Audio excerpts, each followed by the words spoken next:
మరి దేవుడు సభకు వచ్చిన సమయం కాబట్టి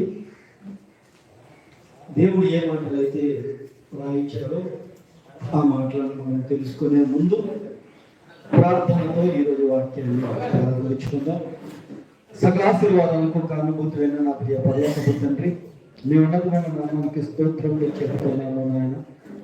తండ్రి, ఈ ఉదయకాల సమయంలో సంఘముగా కూడుకొని నేను ఆరాధించుకోవడానికి మీరు చూపించిన కృపకై వందనాలు చెప్తూ, తండ్రి నీ మాటలు చెప్పడానికి నుంచి నాకు సంయోచితమైన జ్ఞానాన్ని ఇచ్చి పరిశుద్ధాత్మ సహాయంతో వాళ్ళకి అర్థమైన రీతిలో బోధించగలిగే మాటలన్నకు దయచేయడం, వింటున్న మీ పిల్లలు కూడా వాటిని గ్రహించే మనసును బుద్ధిని శక్తిని జ్ఞానాన్ని దయచేయడం ఈ చిన్న ప్రార్థన నజరేయుడైన యేసుక్రీస్తు నామములో అడిగి పెట్టుకుంటున్నాము తండ్రి. వేదికలు అలంకరించిన పెద్దలకు, అలాగే కూడి వచ్చిన సేవకులకు, కూడి వచ్చిన సహోదరులందరికీ కూడా క్రీస్తు పేరిట శుభాభివందనాలు. ఈరోజు మన పాఠం పేరు తెలుసు కదా, తెలుసండి మన పాఠం పేరు గిబియోనీయుల చరిత్ర. వీటిని తెలుసుకునే ముందు దేవుని ఆలోచనలు ఏంటి, దేవుని ఉద్దేశం ఏంటి, ఆయన భూమి మీదకి మనుషులను పంపించిన మనుషుల ద్వారాగా ఆయన ఏం కోరుకుంటున్నాడు. సో ప్రతి మనిషి ఎలా బ్రతకాలి అని ఆయన ఆలోచనలు, ఆయన ఉద్దేశములు భూమి మీదకి వచ్చిన మనిషి తెలుసుకోవడం చాలా అవసరం. ఎందుకంటే మనిషి పుడతాడు, చెడిపోతాడు. సో మనిషి జీవితం అక్కడితో అయిపోతుంది అనుకుంటున్నాడే తప్ప మరణించిన తర్వాతే మనిషికి బ్రతుకున్నదన్న సంగతిని గ్రహించుకోలేక, చనిపోయిన తర్వాత ఎవరు చూసి వచ్చారులేండి అన్న ఆలోచనతో మనిషి బ్రతుకుతూ తన బ్రతుకు కాలాన్ని ముగించుకుంటున్నాడే తప్ప ఈ భూమి మీదకి పంపించిన దేవుని మనసు ఏంటి, దేవుని ఉద్దేశం ఏంటి, దేవుని ఆలోచనలు ఏంటి, ఆయన తలంపులు నా పట్ల ఎలా ఉన్నది అని గ్రహించట్లేదు. నువ్వు గ్రహించలేనప్పటికీ కూడాను, మరలా చెప్తున్నాను, దేవుణ్ణి నువ్వు గ్రహించలేనప్పటికీ కూడాను ఆయన నిన్ను విడిచిపెట్టేవాడు కాదు. నువ్వు నల్లవాడా, తెల్లవాడా, పొట్టివాడా, పొడుగువాడా, ఏ ప్రాంతం వాడన్నది ఉద్దేశం కాదు. ఆయన దగ్గరికి వచ్చిన వారికి యేసుక్రీస్తు వారు అంటారు, నా యొద్దకు వచ్చిన వారికి నేను ఎంత మాత్రమునో త్రోసివేయను. అలాగా ఆయన దగ్గరికి వచ్చే వాళ్ళని ఎంత మాత్రమునో తోసివేయడు. అలా తోసివేయలేని దేవుడు ఆయన దగ్గరికి ఎవరు వచ్చినా సరే, ఈరోజు దేవుని దగ్గరికి వచ్చిన వారు దేవుని పిల్లలే అనుకుంటున్నారే కానీ దేవుని బయట ఉన్నవారు కూడాను, దేవుని ఎరగనటువంటి వారు కూడా, వారు కూడా దేవుని పిల్లలే అన్న సంగతిని మర్చిపోకూడదు. ఆ దేవుని పిల్లలు దేవుని తెలుసుకోలేనప్పటికీ కూడాను వాళ్ళకు వచ్చిన అపాయమును బట్టో లేదా వాళ్ళకు వచ్చిన విపత్తు బట్టో దేవుని దగ్గరికి వస్తే ఆయన త్రోసిపోయి హక్కును చేర్చుకుంటాడు. అలాగ హక్కును చేర్చుకునే విషయంలో ఆయనకున్నంత గొప్పతనము వర్ణించలేము.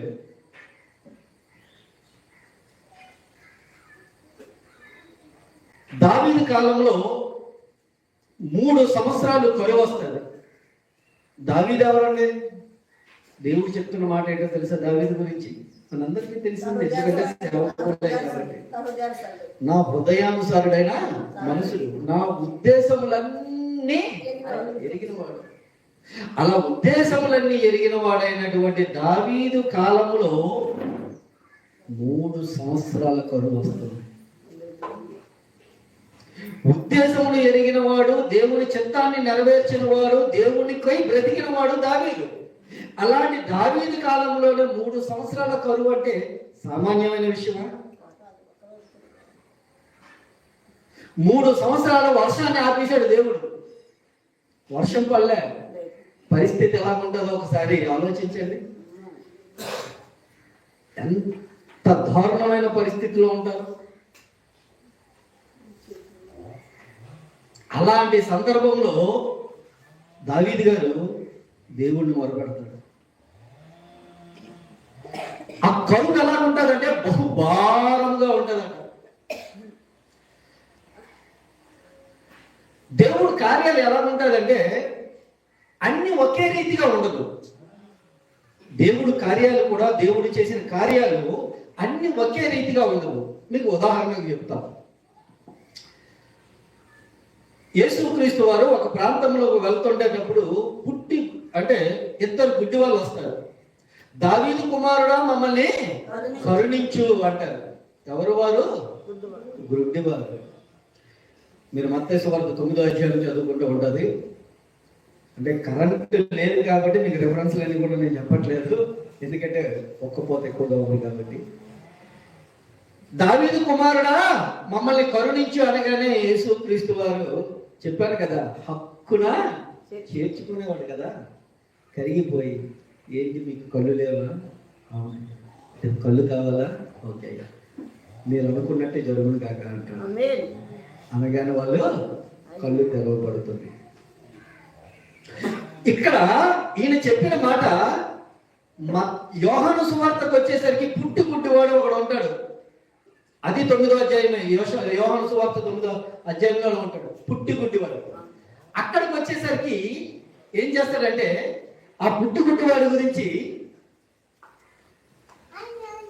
ఉమ్ము వేసి బురద చేసి ఆ బురదని తీసుకొని వచ్చి కళ్ళు మీద పెట్టి నువ్వు సిలువకి వెళ్ళి కడుక్కో. అంత ప్రాసెస్ అవసరమా? ఫోన్ వస్తుంది, తీసుకోండి అయ్యా. కాదా ఆ ప్రాసెస్ అవసరమా? అక్కడ నీకు కళ్ళు వచ్చింది కాకంటే కళ్ళు రావా? అదే మత్తయి సువార్తలో 2 గుడ్డి వాళ్ళకి చేశాడు కదా, మీరు అనుకున్నట్టే జరుగును కాక అన్నాడు కదా. మరి అదే ప్రాసెస్ ఇక్కడ ఎందుకు ఉపయోగించట్లేదు? మీకు ఇంకా అర్థం అవ్వాలంటే, ఇంకా చెప్పాలి అంటే, ఇశ్రాయేలీలు ఐగుప్తులో నుండి వస్తారు బయటికి. కనాన దేశానికి నడిపించేటప్పుడు, ఐగుప్తులో నుండి వచ్చేటప్పుడు వాళ్ళకి ఎర్ర సముద్రం అడ్డుపడుతుంది. అప్పుడు ఏమన్నాడు దేవుడు మోషేతోటి? చాపు అంతే, ఊరకనే నిల్చొని చూడు, నువ్వు కర్ర చాపు మోషే అంటాడు. 2 పాయలుగా చేర్చబడిందా? అదే యెహోషువ కాలంలో యోర్దాను నది దాటాలి అంటే ఏం చేశాడు ప్రాసెస్? 2 వ్యక్తులు, అంటే మందసాన్ని మోయవలసిన లేవీలు, యాజకత్వం చేయవలసిన లేవీలు మందసాన్ని పట్టుకొని ఆ యోర్దాను నదిలో దిగేటప్పుడు వాళ్ళ కాళ్ళకి తగిలి అప్పుడు పాయలుగా చేర్చబడింది. అక్కడ ఎందుకు అంత ప్రాసెస్ అంటే మీకు అర్థం అవ్వడానికి చెప్తున్నా. అంటే దేవుడు ఒక కార్యాన్ని జరిగించేటప్పుడు దాని వెనకాతల ఒక బలమైన కారణం ఉంటుంది. ఆయన ఊరకనే దేనిని కూడాను ఒకే మాదిరిగా చేసుకుని వెళ్ళిపోయేవాడు కాదు. ఒక్కొక్క సందర్భంలో ఒక్కొక్క కార్యము జరుగుతుంది అంటే దాని వెనకాతల ఏదో ఒక బలమైన కారణం ఉంటుందని తెలుసుకోవడానికి నేను వీళ్ళకి ఉదాహరణగా మీకు చూపించాను. రైట్ నా? ఇది మనం మైండ్ లో పెట్టుకొని దావీదు కాలంలో 3 సంవత్సరాలు ఏకదాటిగా 3 సంవత్సరాలు కరువు ఎప్పుడైతే వచ్చిందో తల్లడిల్లిపోతుంటారు ప్రజలు. 3 సంవత్సరాలు అంటే సామాన్య విషయం కాదు. ప్రజలందరూ తల్లడిల్లిపోతుంటే అప్పుడు దావీదు తట్టుకోలేక దేవుణ్ణి మొరపెట్టడం మొదలు పెడతాడు. దావీదు ఎప్పుడైతే దేవుడు మొరపెట్టడం మొదలు పెట్టాడో అప్పుడు దావీదుతో దేవుడు మాట్లాడతాడు. ఏమని మాట్లాడతాడు తెలుసా? దావీదా, కరువు వచ్చింది కదా, ఎందుకు వచ్చింది అనుకున్నావు? కరువు ఎందుకు వచ్చింది ప్రభువా? చెప్పాలి కదా. చూద్దాం, చూసిన తర్వాత చెప్దాం. సమూయేలు రాసిన 2వ గ్రంథము 21వ అధ్యాయము. దావీదు, నీకు తెలియాలి కరువు ఎందుకు వచ్చిందో, 3 సంవత్సరాలు నేను ఎందుకు కరువును తెప్పించానో నీకు తెలియాలి.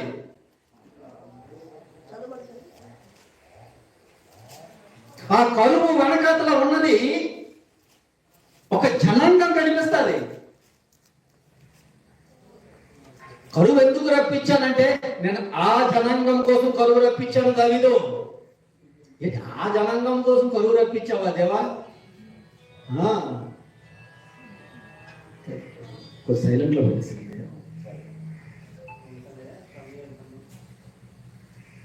ఆ జనాంగం కోసం నేను కరువు రప్పించాను. ఆ జనాంగం కోసం ఈ జనాంగాన్ని కరువు రప్పించడం ఏంటి ప్రభువా? రప్పిస్తాడా? చూద్దామా. సమూయేలు రాసిన 2వ గ్రంథము 21వ అధ్యాయము 1వ వచనము నుండి రాసుకునే వాళ్ళ గురించి చెబుతున్నాను. 14వ వచనం వరకు రాసుకోండి. సమూయేలు రాసిన 2వ గ్రంథము 1వ అధ్యాయం నుండి 14 అధ్యాయాలు రాసుకోండి. 1వ వచనం చదువుదాం.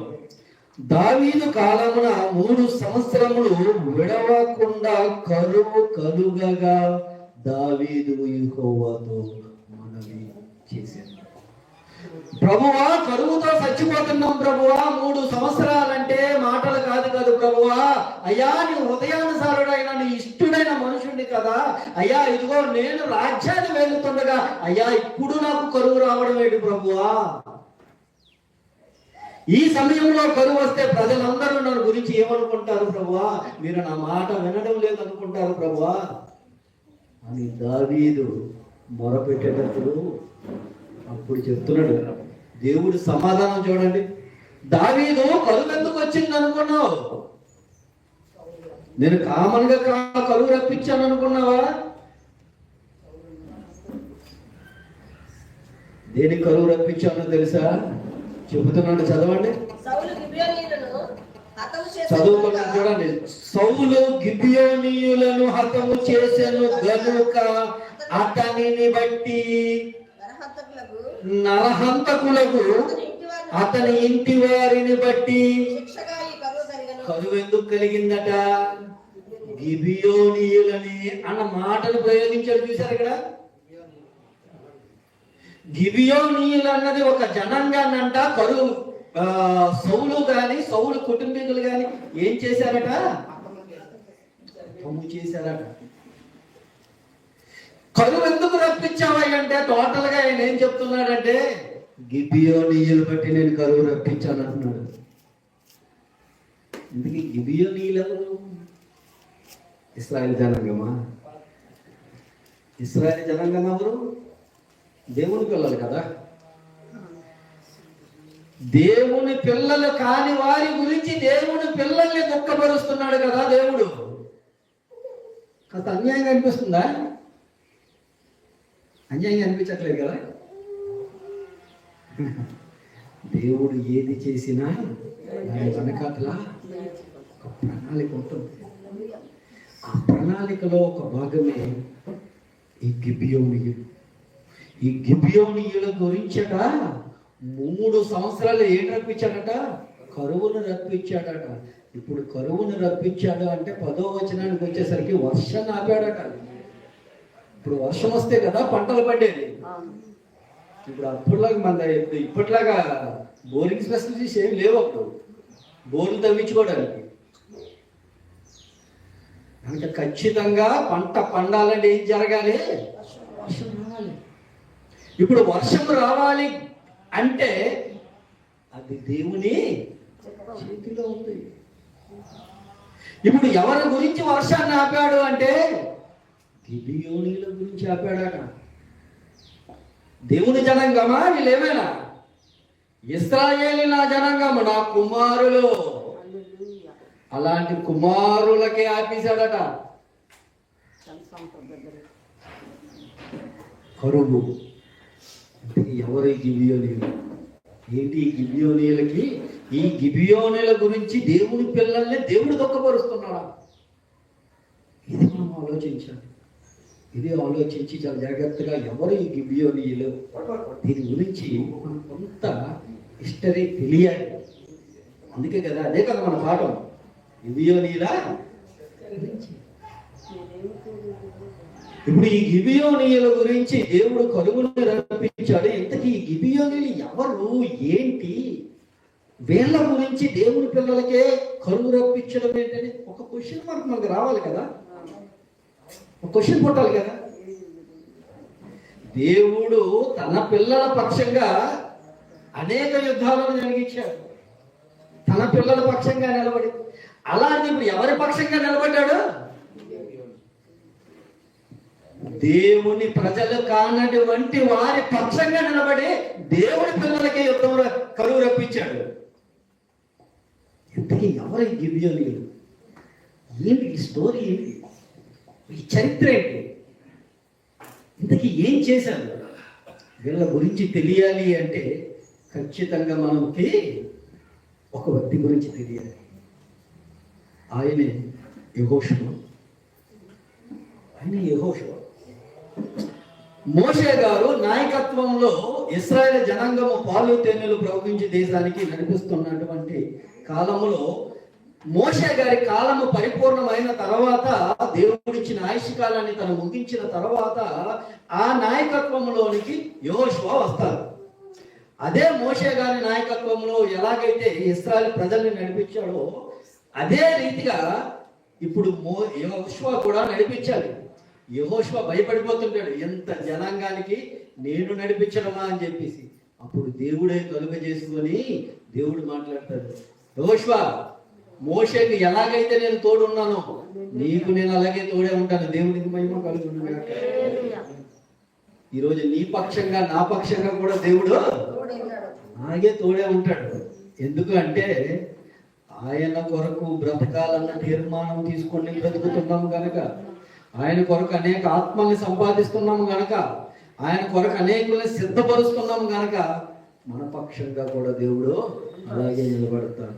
యెహోషువ, భయపడకు, దిగులు పడకు, జడియకు. మోషేకు తోడున్నట్టే నీకు తోడుంటాను నేను. చూస్తారా మాటలు? యెహోషువ గ్రంథము 1వ అధ్యాయం, యెహోషువ గ్రంథము 1వ అధ్యాయం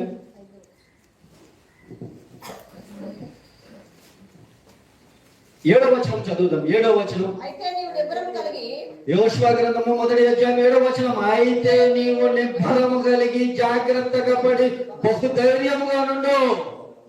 యెహోషువ 9వ వచనం, బహుధైర్యంగా ఉండు. నేను నీకు ఆజ్ఞాపించి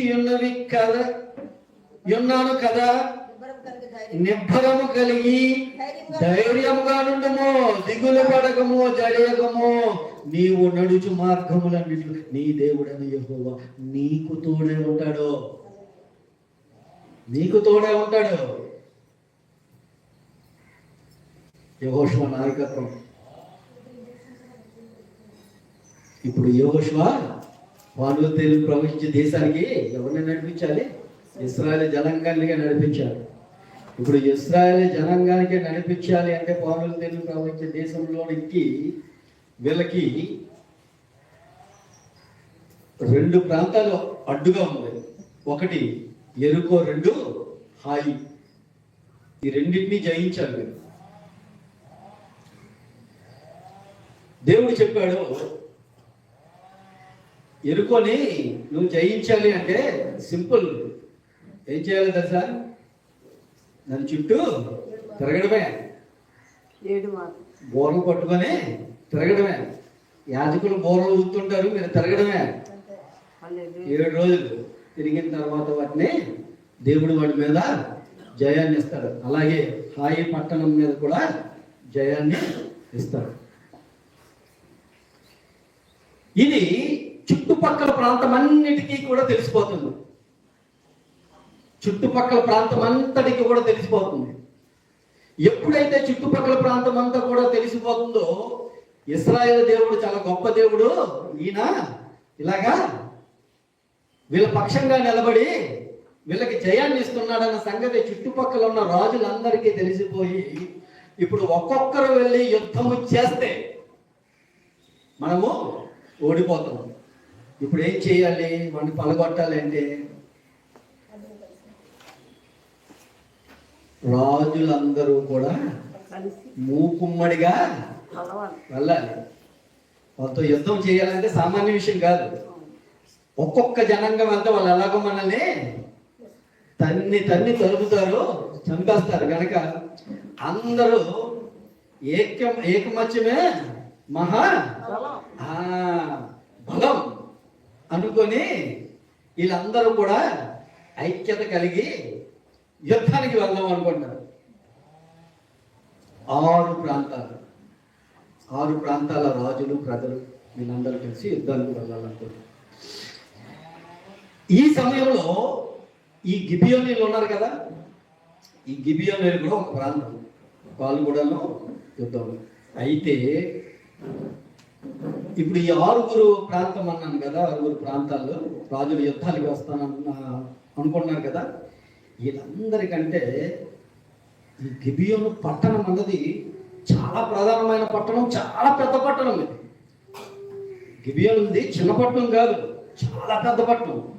అంత పెద్ద పట్టణంలో అక్కడ ఉండే వాళ్ళందరూ కూడా సూర్యులే, యుద్ధ వీరులే, నైపుణ్యం కలిగేవారే, యుద్ధంలో ఆరితేరిన వారే ఈ గిబియోనీలు.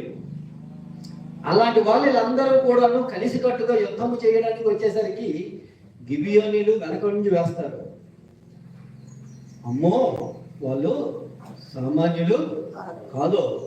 ఎందుకంటే వాళ్ళ దేవుడు ఏం చేశాడో తెలుసా? ఐగుప్తులో ఉండేటప్పుడే వాళ్ళని జాగ్రత్తగా తీసుకొని వచ్చేటప్పుడు వాళ్ళకి ఎదురొచ్చిన రాజులందరినీ కూడా తీసుకొని వచ్చాడు. ఇప్పుడు మనల్ని కూడా వేసేస్తాడు. ఇప్పుడు మనం ఏం చేయాలి? చాలా జాగ్రత్తగా ఉండాలి. ఎవరు? గిబియోనీల ఆలోచన. గిబియోనీలు ఎవరు అంటే ఫస్ట్ యుద్ధానికి వచ్చారు. చుట్టుపక్కల ప్రాంతంలో, ఎరుకో చుట్టుపక్కల ప్రాంతంలో నివసిస్తున్న ప్రాంతాలన్నీ కూడాను ఈ ప్రాంతంలో వీళ్ళు స్వాధీనం చేసుకుంటూ వెళ్తుండేటప్పుడు జరుగుతున్న సందర్భం ఇదంతా కూడా. ఈ సంగతి ఇశ్రాయేలీల పక్షంగా దేవుడు చేస్తున్న కార్యాలు ఈ గిబియోనులకు తెలిసి ఈ గిబియోనులు వెనకంజు వేసి గిబియోనులు ఒక ప్లాన్ చేస్తారు. బాబు, మనం వాళ్ళతో యుద్ధానికి వెళ్ళలేము, ఏం చేయాలో తెలుసా? మనం వాళ్ళతో రాజీ పడిపోవాలి, సంధి చేసుకోవాలి, అంటే నిబంధన చేసుకోవాలి.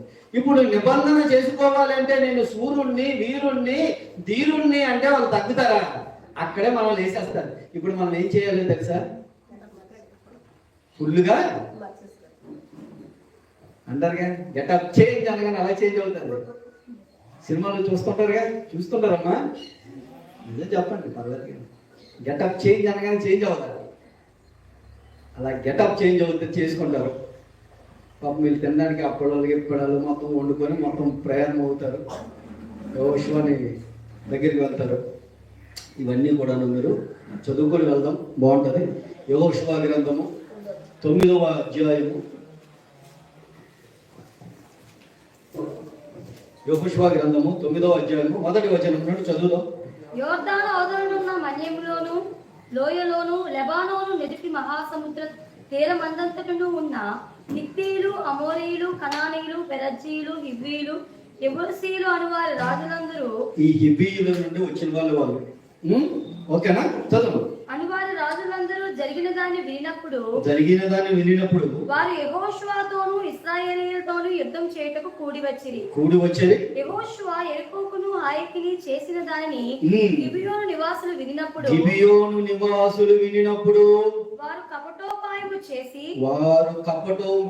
చేసి రాయబారులమని వేషం వేసుకొని బయలుదేరి. ఇప్పుడు వాళ్ళు కపటోపాయము చేశారు అనగానే మన ఏటి స్ట్రైక్ అవుతుందో చెప్పండి? మోసం చేశారనే కదా. కానీ వీళ్ళు కపటోపాయం చేసింది వారికి వారు ప్రాణాలు రక్షించుకుందామని. ఇది మీరు గమనించాలి. ఇక్కడ ఉంది కాబట్టి వాళ్ళు మోసం చేశారని, వాళ్ళు మోసగాళ్ళని ముద్ర వేసి కదా అని ముందుగా చెప్తున్నాను. ఎందుకంటే ఒక సహోదరుడు మాట్లాడుతూ అహరోను వచనం అంతయ్యా, అహరోను దిగజారిన అన్న మాట ఒకటి ఉంటుంది. దిగజారిన తైలం అని, సహోదరుల ఐక్యత కలిగి నివసించుడు ఎంత మేలు ఎంత మనోహరం అని చెబుతూ ఆయన చెబుతారు. ఇది అహరోను తల మీద పోసిన తైలము అంటే దిగజారిన పరిమళము అన్న ఒక మాటను ఉంటుంది. ఈ దిగజారిన అన్న మాటను తీసుకొని వచ్చి ఏకంగా ఆయన దిగజారిస్తాడు. అంటే అలా ఉంటారు అన్నమాట మన ఆలోచనలు. ఇక్కడ మాయోపాయాలను అనగానే వీళ్ళ ఏదో మోసగాళ్ళు అనుకోకండి. వాళ్ళ ప్రాణరక్షణకి మీకు ఇంకా చెప్పాలి అంటే ఊసర వెళ్ళి అని ఎవరు అంటారు చెప్పండి.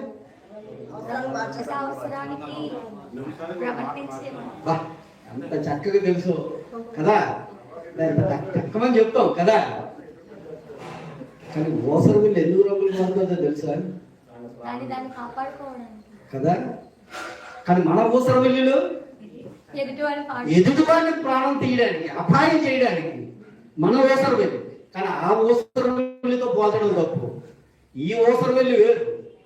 ఈ ఊసర వెళ్ళి చాలా డేంజర్. ఆ ఊసర వల్ల అలా కాదు, తనకు తానుగా రక్షించుకోవడానికి రంగులు మారుతుంటది.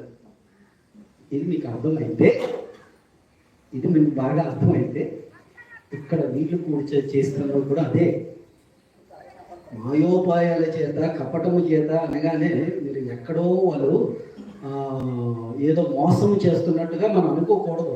కింద వచ్చినప్పుడు కూడా మనం చదివితే వాళ్ళు కనుక మొత్తం వస్త్రాలను తీసివేసేసి మాసిపోయినవి వేసుకొని, చిరిగిపోయినవి వేసుకొని, చెప్పులు కూడా కొత్త వేసుకుంటే ఆయన ఎక్కడ పోల్చేస్తాడేమో అని అదొక భయంతో చెప్పులు కూడా మార్చేశారటండి వాళ్ళు. చెప్పులు కూడా మాసిపోయినవి తీసుకొని వచ్చారట. అంటే కుట్టి సినిమాన్నీ ఉంటాయి కదా పాత చేసి, అలాంటివన్నీ వేసుకొని వచ్చారట. ఇప్పుడు అలాంటివన్నీ వేసుకొని వచ్చిన తర్వాత డైరెక్ట్గా ఆయన వీళ్ళు వచ్చి యెహోషువని కలిశారు. అయ్యా మీరు మాకు ఒక ప్రామిస్ చేయాలి అంటారు. ఏంటి పరిస్థితి ఏంటి, అసలు ఎవరు మీరు అంటే, అయ్యా మేము వల్ల ప్రాంతంలో నుండి వచ్చాము, మాతో నిబంధన చేయండి, మాకు రక్షణ కల్పించండి అని. ఓకే సరే అని చెప్తాడు. చదువుతాం కొంచెం అలా ముందుకు వెళ్తూ చదువుతాం. 3 చదువున్నానా? 3. వారు యెహోషువతో ఇశ్రాయేలుతో యుద్ధం చేయటకు కూడి వచ్చిరి. యెహోషువ యెరికోను హాయిని చేసిన దానిని గిబియోను నివాసులు వినినప్పుడు వారు కపటోపాయములను చేసి వేసుకొని బయలుదేరి గాడిదలకు పాత గోనెలు కట్టి. మీరు అదంతా చదువుకోండి. తర్వాత 7 ఇశ్రాయేలీలు మీరు మా మధ్య నివసించుచున్నవారేమో మేము మీతో ఎలా నిబంధన చేయగలమని ఆ హివ్వీయులతో అనేది, హివ్వీలు అంటే వీళ్ళే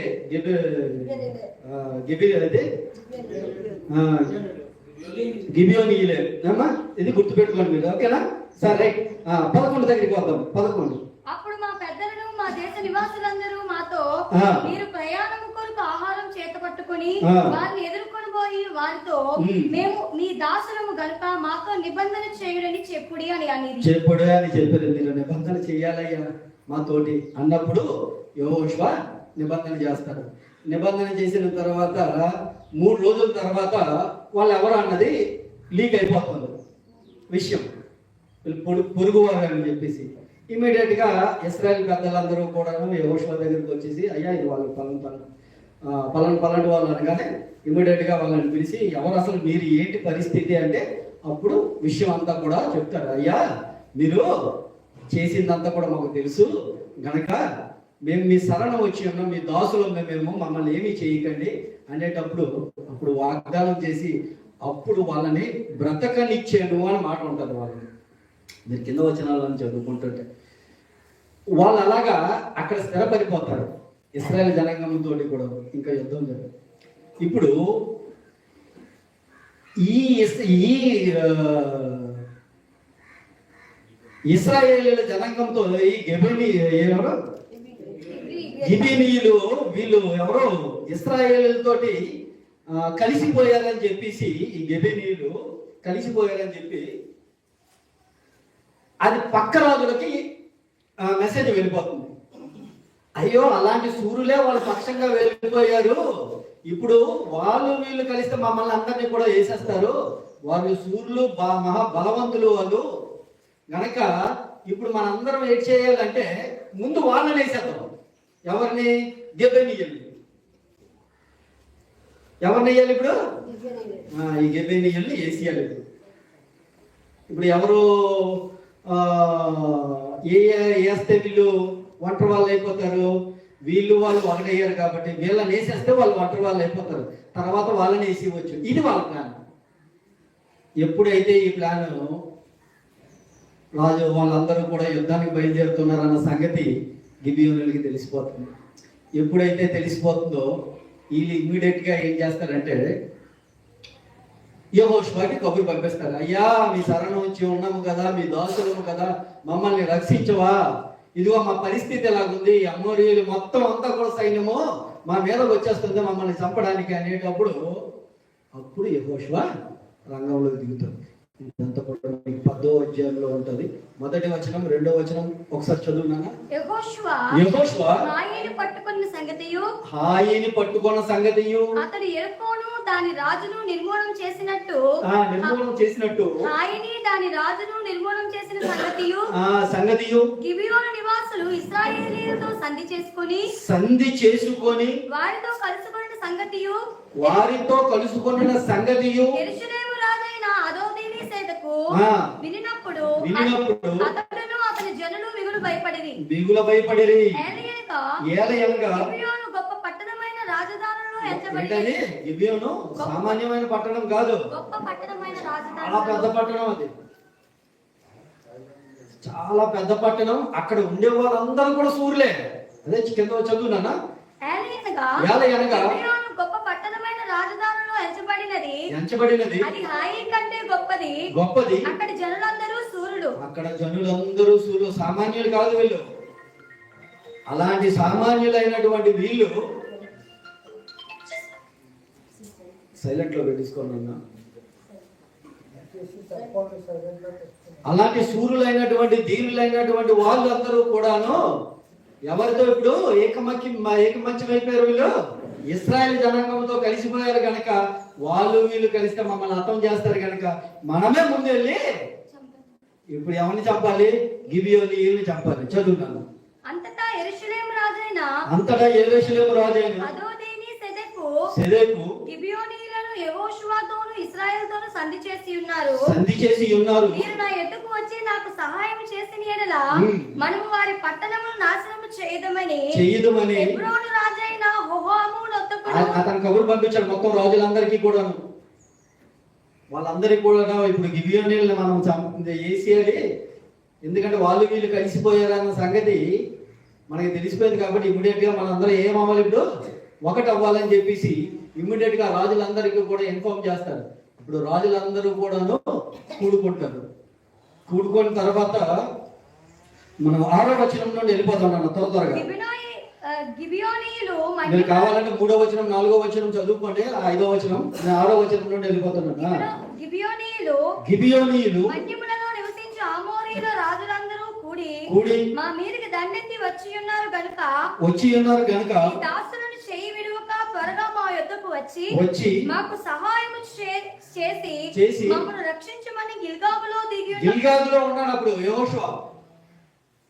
గిల్గాదులో ఉన్న యెహోషువకి మెసేజ్ పంపించారు. అయ్యా పరిస్థితి ఇలా ఉంది, అమోరీయులు అందరూ కూడాను మా మీదకి యుద్ధానికి వచ్చేస్తున్నారు, మీరు ఒక్కసారి వచ్చి మీ దాసులనే కాపాడండి, రక్షించండి అని చెప్పేటప్పుడు ఇమ్మీడియట్ గా అక్కడ నుండి ఎక్కడ గిల్గాదులో ఉన్న యెహోషువ ఇమ్మీడియట్ గా సైన్యాన్ని పట్టుకొని యుద్ధ భూమిలోకి ఎంటర్ అయిపోతాడు. యుద్ధ భూమిలోకి ఎంటర్ అయిపోతుండేటప్పుడు అక్కడ ఎవరు ఎంటర్ అవుతారో తెలుసా? ఇతను యుద్ధానికి వెళ్తున్నాడు అనగా ఎవరు ఎంటర్ అవుతున్నారు తెలుసా? దేవుడే కలుగ చేసుకున్నాడట. దేవునికి మహిమ కలుగుగాక. ఎందుకు దేవుడు కలుగు చేసుకున్నాడు? అక్కడేమో వర్షాలు ఆపాడు దావీదు కాలంలో, 3 సంవత్సరాలు కరువు రప్పించాడు. ఇక్కడెందుకు ఎంటర్ అవుతున్నాడు? ఏమంటున్నాడో తెలుసా? నువ్వు భయపడకు యెహోషువ, భయపడకు, వెళ్ళు, నీకు వాళ్ళందరికీ నీ చేతికి అప్పగిస్తాను, నేను నీకు తోడే ఉన్నాను. చదువుతాం. అప్పుడు యెహోవా యెహోషువను అతని యొద్దనున్న యోధులందరూ పరాక్రమ శూరులందరూ బయలుదేరి అప్పుడు యెహోవా యెహోవా అంటే అయిపోయాడు. చూడండి, ఇప్పుడు యుద్ధం ఎవరెవరికి జరుగుతుంది? ఇక్కడ యుద్ధం ఎవరెవరికి జరుగుతుంది? గిబియోనీయులకి అమ్మోనీయులకి జరుగుతుంది. చదవండి, అది అమ్మోనీయులకి గిబియోనీయులకి యుద్ధం జరుగుతుంది. వాళ్ళ యుద్ధం అయితే వాళ్ళకి రక్షణగా యెహోషువ వెళ్తుంటే దేవుడే కలగ చేసుకున్నాడు. దేవుడే కలగ చేసుకొని భయపడకు, యుద్ధానికి నువ్వు వెళ్ళని ధైర్యం చెప్పి పంపిస్తున్నాడు. ఏంటి దేవుడు ఎందుకు కలుగు చేసుకుంటున్నాడు? దేవుడు కలుగు చేసుకోవాల్సిన అవసరం ఏమైనా ఉందా అక్కడ? ఆలోచించండి. యుద్ధం జరిగింది వాళ్ళకి. వాళ్ళు ఎవరో ఇద్దరు దేవుణ్ణి నమ్మని వాళ్ళు, దేవుడు అంటే తెలియని వాళ్ళు, దేవుణ్ణి ఎరగని వాళ్ళు. అలాంటి వాళ్ళు యుద్ధంలోకి దిగి యుద్ధ భూమిలో దిగి యుద్ధం చేసుకుంటుంటే ఇశ్రాయేలు జనాంగం వెళ్తుంటే ఇశ్రాయేలు జనాంగానికి ధైర్యాన్ని చెప్పి పంపిస్తున్నాడు దేవుడు. ఎంటర్ అయిపోయాడు దేవుడు. ఎంటర్ అయిన దేవుడు ఏం చేశాడో తెలుసా?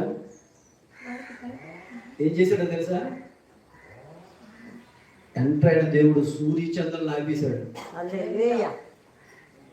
సూర్యచంద్రులను ఆపేశాడా? సూర్యచంద్రులను ఆపాలా? 12వ వచనం 8 కంటిన్యూ చేసి 12, 13 చదువున్నాను. అప్పుడు యెహోవా వారికి భయపడకుము, నీ చేతికి వారిని అప్పగించి ఉన్నాను. వారిలో ఎవడనూ నీ ఎదుట నిలబడని యెహోషువతో సెలవీయగా యెహోషువ గిల్గాలులో నుండి ఆ రాత్రి 12 యెహోవా ఇశ్రాయేలు ఎదుట అప్పగించిన దినమున ఇశ్రాయేలు వినిచుండగా యెహోవాకు ప్రార్థన చేశాను. ఏమని ప్రార్థన చేస్తున్నాడు? సూర్యుడా నీవు గిబియోనులో నిలువుము, చంద్రుడా నీవు అయ్యాలోను లోయలో నిలువుము. చంద్రుడా అయ్యాలో నిలువుము. జనులు తమ శత్రువుల మీద పగ తీర్చుకొనుటకు. సూర్యుడా నువ్వు అక్కడ నిలబడు, చంద్రుడా నువ్వు ఎక్కడ నిలబడు. ఎందుకు సూర్య చంద్రులు ఎందుకు ఆపుతున్నాడు? యుద్ధం ఎవరికి అసలు? యుద్ధం వీళ్ళకి ఏమైనా సంబంధం ఉందా? సంబంధమే లేదు. పోనీ దేవుడికి ఏమైనా సంబంధం ఉందా? సంబంధమే లేదు. అయినా దేవుడు కలుగు చేసుకుంటున్నాడు, సూర్య చంద్రులను ఆపుతున్నాడు. ఎవరి యుద్ధానికి తెలుసా? గిబియోనీయుల తరపున యుద్ధంలో నిలబడుతున్నాడు దేవుడు. సామాన్య విషయం కాదు. ఒక అన్యజనాంగం తరపున సూర్య చంద్రులను ఆపేశాడంటే దేవుని యొద్దకి, అయ్యా మేము శరణు వచ్చి ఉన్నాము, మమ్మల్ని కాచి కాపాడు, మమ్మల్ని రక్షించిన దేవుడు నువ్వే అంటే హక్కును చేర్చుకున్న దేవుడైనా ఇశ్రాయేలీల జనాంగాన్ని ఎలాగైతే కాపాడుతున్నాడో ఆయన యుద్ధకి వచ్చిన ఎవరిని కూడా ఆయన విడిచిపెట్టేవాడు కాదు. ఎవరిని విడిచిపెట్టేవాడు కాదు. నిబంధన చేశాడు. ఎవరో గిబియోనీయులతో యెహోషువ. ఆ నిబంధనను మీరకుండా దేవుడు ఏం చేస్తున్నాడో తెలుసా? వాళ్ళని జయం ఇవ్వడానికి సూర్య చంద్రులను ఆపేస్తున్నాడు. ఇప్పుడు యుద్ధం వాళ్ళది, ఆపింది దేవుడు. ఒక అన్య జనాంగాన్ని కాపాడడానికి సూర్య చంద్రులను ఆపాడు దేవుడు. ఒక అన్య జనాంగాన్ని కాపాడడానికి వర్షాన్ని ఆపాడు దేవుడు. అని ఎంత ప్రేమమూర్తో ఒకసారి మాట ఇచ్చిన వాడు నమ్మదగిన వాడు. ఇచ్చాడా మాట? నెరవేర్చే వరకు కొనకడు, నిద్రపోడు. అంత గొప్ప దేవుడిని నువ్వు ధరించుకొని ఉన్నావు. చదవండి వచనం 12వ వచనం. యెహోవా ఇశ్రాయేలీయుల ఎదుట అప్పగించిన దినమున ఇశ్రాయేలీయులు వినుచుండగా యెహోషువ యెహోవాకు ప్రార్థన చేసెను.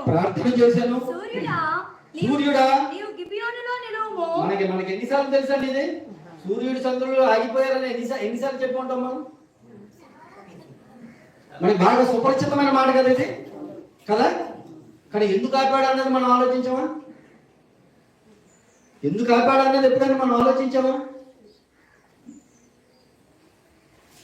ఎవరి గురించి ఆపాడో చూసారా?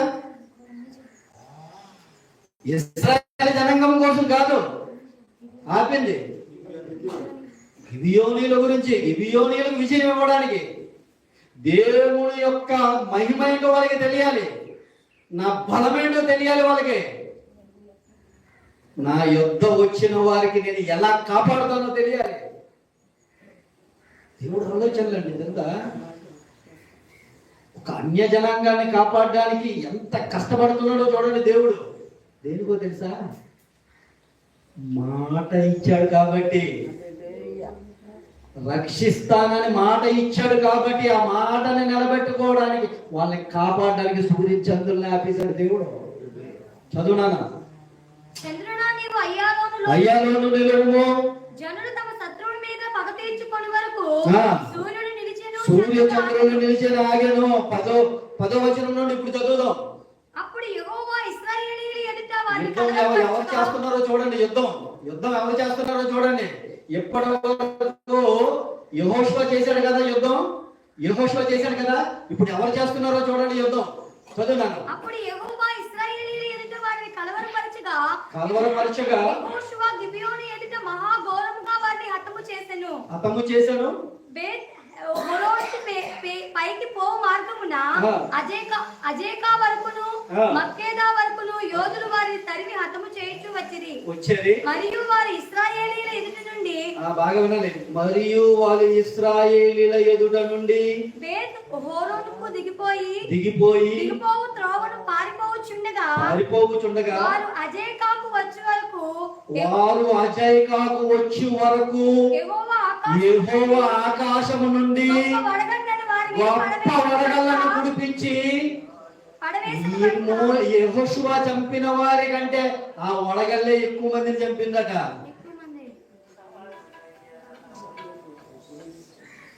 ఎక్కువ మందిని ఎవరు చంపారు? దేవుడే చంపారు. ఎవరి పక్షంగా? గిబియోనీల పక్షంగా. సూర్యచంద్రులను ఆపింది గిబియోనీల గురించే. దావీదు కాలంలో వర్షం ఆపింది గిబియోనీల గురించే. ఎందుకో తెలుసా? వాగ్దానం ఇచ్చాడు యెహోషువ ద్వారా, కాపాడుతాను అని. కాపాడుతానన్న వాగ్దానం ఇచ్చిన దేవుడు ఎలా కాపాడుతూ వస్తున్నారో చూసారా? ఈరోజు నిన్ను నన్ను కూడాను అదే నిబంధనతో కాపాడుతున్నాడు ఆయన. ఇది మనుష్యులతో చేసిన నిబంధన. దేవుడే నీతో చేసిన నిబంధన ఒకటి ఉంది. ఏంటో తెలుసా? ఈ రక్తము వలన నా క్రొత్త నిబంధన. ఎవరితో చేశారు? నీతో చేశారు, నాతో చేశారు, మనతో చేశాడు. ఆ నిబంధన మీద కండ మనం ఉన్నంత కాలం ఆయన కొనకక నిద్రపోక నిన్ను నన్ను కాపాడుతాడు. అంత గొప్ప దేవుణ్ణి ధరించుకుని ఉన్నావు నువ్వు. గిబియోనీల చరిత్ర ఇది. ఇంత గొప్ప చరిత్ర గిబియోనీలది.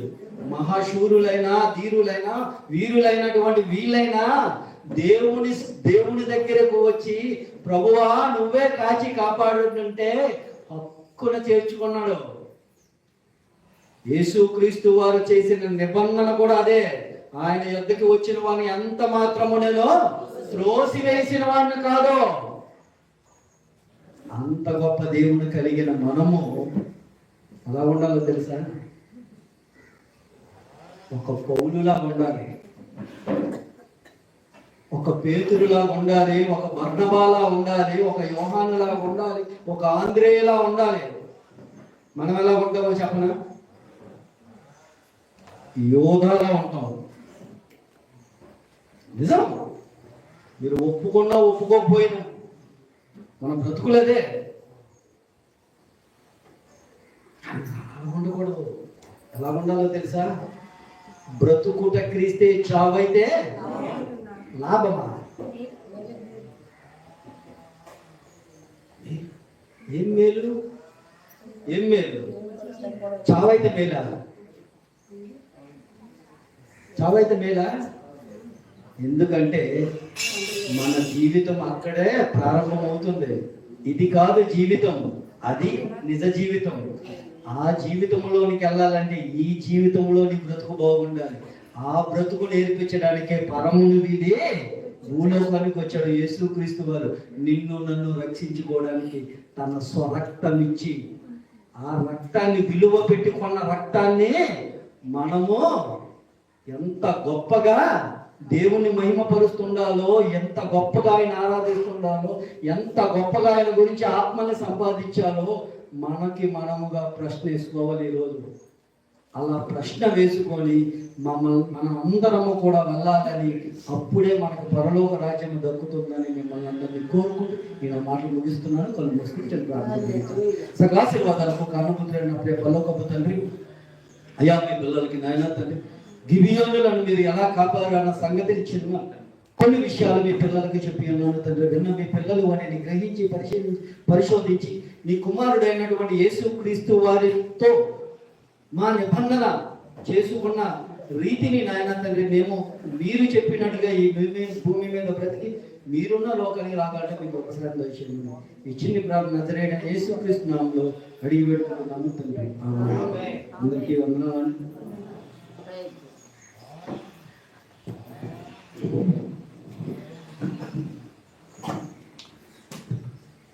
చక్కగా వాక్యాన్ని వివరించి చెప్పినటువంటి అయ్యగారికి ఈ యొక్క తరపున వందనాలండి. గిబియోనీయుల చరిత్ర చాలా మంది ఇక్కడ వినే ఉంటారు. వారి కోసం